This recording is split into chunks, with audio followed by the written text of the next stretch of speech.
Municipal election నడుస్తుంది కదా, ఇక్కడ ఏ పార్టీ వస్తుంది అనుకుంటున్నారు? కాంగ్రెస్ పార్టీ వస్తుందండి. ఎందుకంటే దాన్ని రమేష్ గారు లీడ్ చేస్తున్నారు కాబట్టి ఇక్కడ 100% కాంగ్రెస్ పార్టీ రావడానికి అవకాశం ఉంది. ర్యాలీ అయింది కదా, నామినేషన్ ర్యాలీ. అవునండి. ర్యాలీకి జనం ఎట్లా తరలి వచ్చారంటారు? ర్యాలీకి మన రమేష్ గారు గుర్రాల చెరువు వార్డు నుంచి చేస్తున్నారు. గుర్రాల చెరువు నుంచి ఇక్కడ అశ్వరావుపేటలో గుర్రాల చెరువు స్టార్టింగ్ రోడ్డు వరకు అసలు జనసందోహం అనేది అక్కడి నుంచి ఇక్కడ వరకు ఒకే రకంగా ఉన్నారు.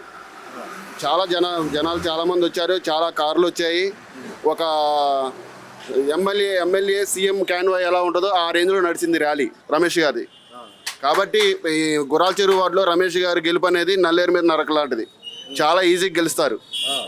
అంతేకాకుండా మున్సిపాలిటీ ఉన్న 22 వార్డులు కూడా ఆయన గారు 100% కైవసం చేసుకోగలడు. ఏమన్నా ఇదైతే ఒకటి ఫస్ట్ టైం కదా రమేష్ గారు నిలబడటం ఎన్నికల్లో. అవును. వాళ్ళు ఆయన వస్తే ఎట్లా అభివృద్ధి చేస్తారనుకుంటున్నారు? ఆయన చెప్పరండి, చేసి చూపెడతారు. ప్రతిదీ రమేష్ గారు చెప్పరు, ఏదైనా చేయాలనుకుంటే చేసి చూపెడతారు.